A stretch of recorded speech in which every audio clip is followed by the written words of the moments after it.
OK, donc on continue avec la deuxième version de GPT, GPT-2, de l'article toujours des gens de chez OpenAI, qui est Language Models are Unsupervised Multitask Learners. Et bon, cet article-là est plutôt, à mon sens, à moi, une démonstration de force, si on veut, avec les ressources computationnelles et aussi les ressources textuelles que OpenAI ont réussi à assembler. Mais l'analyse qu'ils ont fait est vraiment intéressante et c'est ce qu'on va étudier aujourd'hui. On ne passera pas vraiment au travers de l'architecture. Je pense que j'ai une slide sur la différence entre GPT et GPT-2. Euh, mais bon, toujours dans la timeline, ici on est 2017, Attention is all you need. On a vu Transformer Decoder en janvier 2018. Ensuite de ça, GPT juin 2018. On avait BERT en octobre 2018, BERT qu'on n'a pas encore vu. Puis bon, Transformer XL que je ne présenterai pas, mais pour finir avec GPT-2 en février 2019, ça fait maintenant un an que GPT-2 a vu le jour. Donc, petit résumé de ce qu'on va voir aujourd'hui. Bon, GPT-2 effectivement est le successeur de GPT. Ce qu'on introduit, un nouveau jeu de données d'entraînement qu'on appelle WebText. Malheureusement, qui n'est pas disponible, mais je pense qu'on peut peut-être trouver une version quelque part sur le web. Au moment où j'ai fait ces slides-là, c'était pas disponible. Bon, j'ai fait les slides, je pense, en mars 2019. Là, GPT-2 venait tout juste de sortir. Et la décision qu'on avait prise chez OpenAI, c'est qu'on ne voulait pas rendre disponible le jeu de données textuel parce qu'on ne voulait pas que les gens entraînent leur propre GPT-2 sur WebText parce qu'on considérait ce modèle-là, ce modèle de langue-là, comme étant dangereux, tellement il était bon à faire de la génération. Autre point important, on a augmenté de beaucoup la capacité du modèle. On est passé à 1,5 milliard de paramètres, ce qui est somme toute un bon nombre de paramètres, si on veut. Et l'analyse qu'on en ressort du papier de GPT-2, c'est qu'on l'applique dans un zero shot setting. Et on va voir plus en détail qu'est-ce que le zero shot setting. Mais essentiellement, zero shot, c'est que, bon, ça le dit un peu dans le terme, on a aucun tir, si on veut, on n'a aucune chance d'entraînement. Donc, on n'entraîne pas GPT-2 sur une tâche spécifique. Donc, dans le zero shot setting, c'est vraiment, on l'évalue dans un setting d'une tâche spécifique de NLP, mais sans l'avoir entraîné sur cette tâche-là. On l'a juste pré-entraîné comme un modèle de langue traditionnel. Et c'est un peu le titre et de ce qui en est ressorti l'analyse, c'est que les modèles de langue pré-entraînés sont des multitask learners.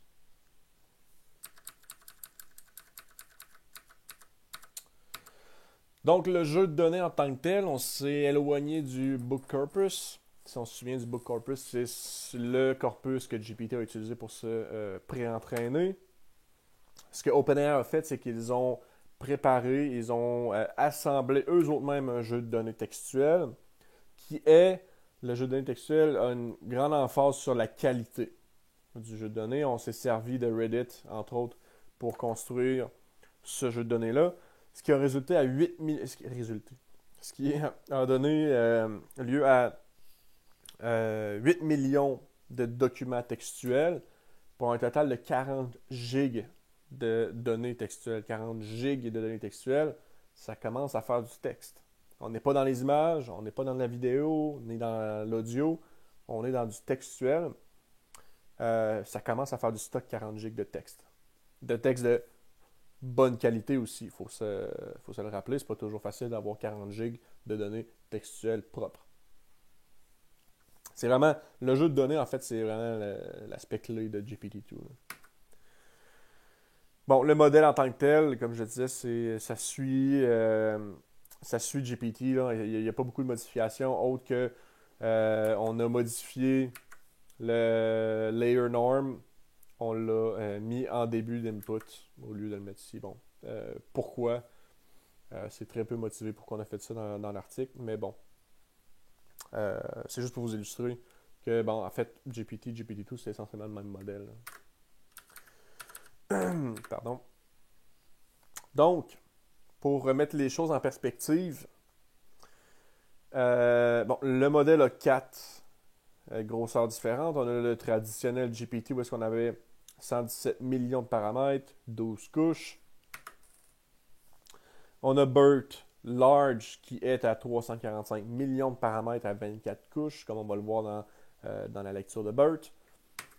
Et on a 2 autres variantes, et la plus grosse variante qui est à 1,5 milliard de paramètres à 48 couches.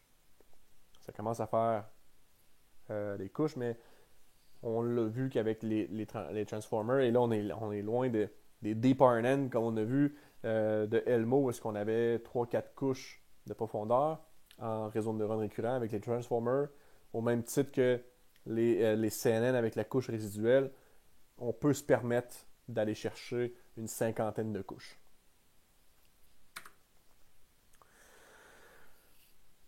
Donc ici, je présente les résultats. C'est pas la peine de analyser chacune des cellules du tableau. Ce qui est important de comprendre ici, c'est qu'on a entraîné GPT-2 sur le corpus spécialement préparé par OpenAI, qui est bon, des pages de Reddit et les outbound links aussi de Reddit. Mais on l'a évalué. On a chacun des modèles ici. On l'a évalué dans la modélisation de la langue, donc on parle de perplexité dans la plupart des cas. Sans avoir touché ne serait-ce qu'une bribe du jeu de données d'entraînement de chacun de ces datasets-là. C'est vraiment l'idée du zero shot. On s'évalue sur l'ensemble de tests sans même toucher à son ensemble d'entraînement. Et on voit que, bon, on avait le State of the Art, par exemple, sur Wikitext2, qui est un jeu de données assez éprouvé en modélisation de la langue.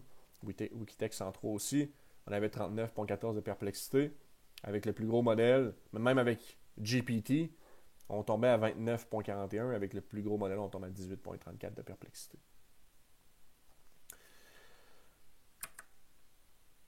On va analyser quelques exemples de génération de GPT-2. Et c'est les exemples de génération du plus gros modèle.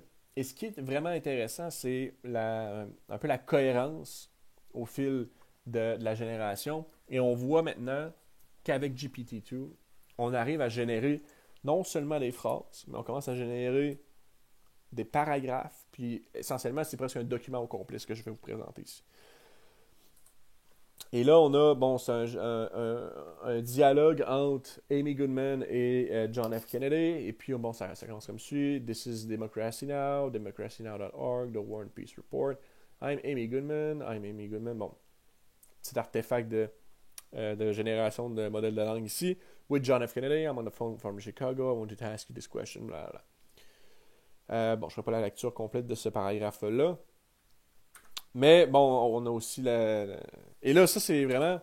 GPT fait une génération mot à mot. Donc, on génère...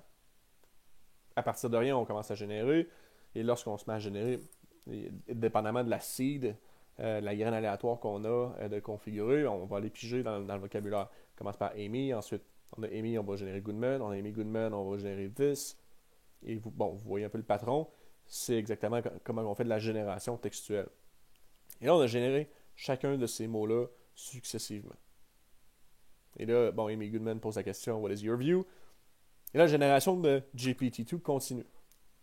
On génère John F. Kennedy parce que c'est son interlocuteur. Parce que, bon, dans le contexte, ce que GPT a généré, c'est I'm with John F. Kennedy. Et on voyait déjà que c'était un peu, ça avait l'allure d'un dialogue. Donc, GPT-2, ce qu'il va faire, c'est qu'il va continuer à générer dans ce contexte-là, dans le contexte d'un dialogue. Donc, on a John F. Kennedy. Well, I think that the president, if you were to make a decision that he did not think, blablabla. Bon, le point n'est pas... Je ne vais pas faire la lecture complète de tout ce dialogue-là. Je pense que ce n'est pas très pertinent, mais ce qui est intéressant et ce que vous allez constater, c'est qu'il n'y a pas beaucoup d'erreurs de typo ou d'erreurs de syntaxe. Très peu. Faut les spotter. Des fois, il y a peut-être des erreurs un petit peu plus sémantiques ou des erreurs plus d'incohérence, mais je pense que j'en ai sorti quelques-unes. Et là, bon, euh, John F. Kennedy se met à déblatérer sur. On parle ici de visas américains, des personnes qui demandent des visas. Là. What do you mean by looking at the president's action? Well, what I mean is bla bla bla. Ici, bon, j'ai highlighté des petites erreurs de GPT-2. Peut-être il y a un petit offset ici, là, mais c'est ici. And I think, for example, that he's using the executive and legislative powers. Ça, c'est un artefact de génération de modèles de langue. We are looking for work are going to be denied visas. Going to be denied visas. Encore, vous voyez un peu la répétition de GPT-2. Mais dans son ensemble, on regarde plus au niveau big picture, la génération est assez impressionnante. What do you mean by looking at president's action? Bon, je sais pas pourquoi j'ai highlighté cette section-là. Ça doit être un petit bug d'affichage ici. Un autre exemple de génération vraiment intéressante de GPT-2, c'est la recette de Toblerone parfaite. Donc, ce que GPT, et là je l'ai mis en 2 colonnes, mais on commence par les ingrédients, ensuite les instructions. Donc, ce que GPT génère, c'est le titre. The, ensuite perfect, ensuite Toblerone, et ensuite, ce que GPT génère, il va se mettre à générer les ingrédients. Donc, 50 grammes de chocolat noir, du lait, l'extrait de vanille, du beurre et un peu de rhum si on se sent un peu festif. Et là, GPT a décidé qu'on avait terminé de générer les ingrédients. On se met à générer les instructions. Et là, on va dans les instructions, si vous prenez quelques minutes pour les lire, on voit que GPT va chercher les ingrédients qu'il a précédemment générés. Il a vraiment généré ces ingrédients-là. On ne lui a pas dit de les utiliser. Il les a générés et on continue de générer les instructions. Okay? Et là, on utilise le chocolat ici, l'extrait de vanille, le beurre. Et bon, il y a une série d'étapes pour arriver à obtenir la Toblerone parfaite. Et on a même les informations nutritionnelles ici, qui sont parfaitement erronées. Mais quand même, GPT a essayé de nous fournir un peu ces informations importantes nutritionnelles pour notre santé. Donc, ici, petit artefact de génération, spread the melted chocolate over the cake. On n'est pas en train de faire un gâteau, on est en train de faire une Toblerone. And then top it with a dusting of cocoa powder. On n'a pas cet ingrédient-là dans notre liste d'ingrédients. Et on a du lait qui n'a jamais été utilisé dans nos instructions. Pardon. Donc, il faut vraiment... Encore, je leur dis, big picture, ça paraît super bien. Il faut vraiment aller fouiller pour aller trouver des petites erreurs de GPT. Les erreurs sont subtiles. C'est ce qui a fait en sorte que, justement, OpenAI ont décidé de ne pas rendre ce jeu de données-là, le jeu de données et le modèle préentraîné, le Large GPT, disponible. C'est que si on arrive à générer du contenu de la sorte aussi facilement, puis aussi véridique, qui semble en fait vraisemblable, pensez aux fake news. Là, on commence à s'en aller vers un terrain assez glissant où est-ce qu'on peut se mettre à générer des nouvelles facilement, rapidement, qui sont totalement fausses.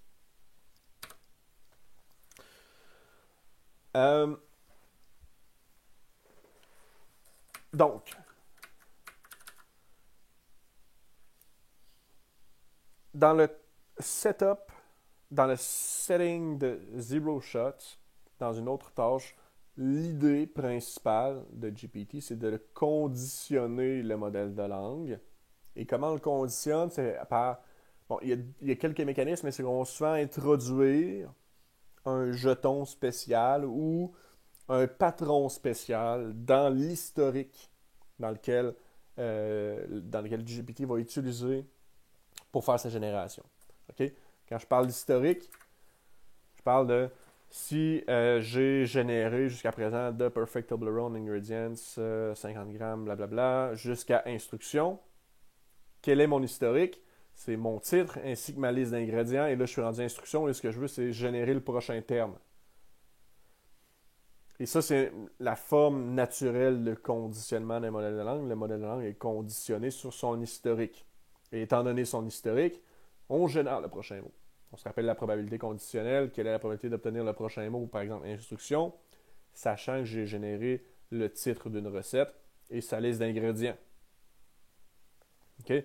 Donc, l'idée dans le zero shot setting, ça va être de traficoter cet historique-là pour une tâche spécifique. Et on va voir, il y a différentes. Je pense que j'en présente deux ici dans les slides, mais je vous invite à aller voir comment exactement on le fait dans l'article original de GPT-2.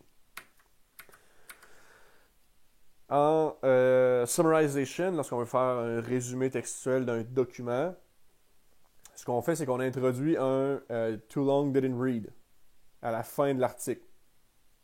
Et lorsqu'on a introduit ce jeton-là, sûrement que c'est un jeton que GPT a vu subséquemment dans l'ensemble d'entraînement. On génère 100 jetons, 100 mots par exemple, et on utilise les 3 premières phrases qui ont été générées. Et là, ici, je pense que le plus bas est le mieux. Et là, ça semble être pas très très bon. Pardon, le plus haut est le meilleur. Excusez-moi. Et là, on a Bottom-up Sum qui doit être le modèle state of the art, j'imagine, sur le jeu de données du CNN Daily Mail dataset. Bon, exactement. Bon. Bottom-up Sum is the SOTA model from German. Et bon, on a une autre liste de modèles. Et là, on a un bon GPT-2 sans indice. L'indice étant Too Long Did It Real. C'est la manière qu'on traficote notre historique. C'est comme si on avait notre recette de Perfect Toblerone, ingredient, blablabla. Et là, juste avant de vouloir générer instruction, on insère un petit jeton ici, après optional, on dit TLDR.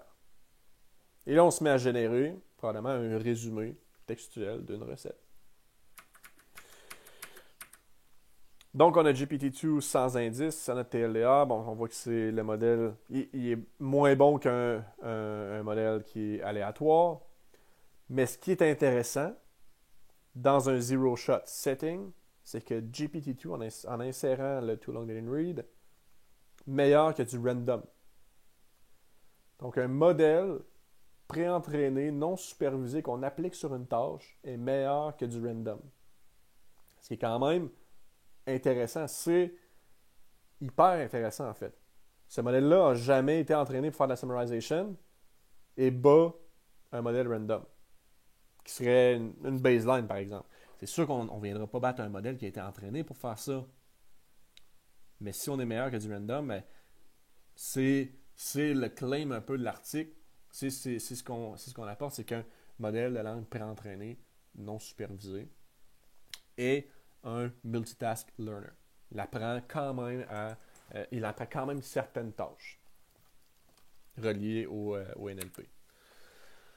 En traduction, la manière qu'on va traficoter notre historique, c'est qu'on peut y passer une certaine liste de voici une phrase en anglais, voici une phrase en français, phrase en anglais, phrase en français. Et à la toute fin, on envoie une phrase en anglais suivie d'égal et on génère une phrase. Et on espère que GPT-2 va générer une phrase en français qui est reliée à cette phrase-là en anglais. Et bon, on va faire une génération avec du greedy decoding. Bon, les détails sont dans l'article, pardon. Mais encore là, on avait des résultats qui étaient meilleurs que du random. Donc, on voit qu'il y a un certain apprentissage qui était fait par GPT. Question answering, c'est le même principe. On a une série de questions-réponses. On pose une question, on génère la réponse. Même chose que translation. Comment ce conditionnement est fait exactement? Vous pouvez aller voir comment c'est fait à la page 23 dans l'appendix de l'article. J'invite fortement à aller voir comment c'est fait. C'est hyper intéressant la manière qu'on peut utiliser un modèle qui a été entraîné de manière non supervisée sur des tâches supervisées dans un contexte de zero shot.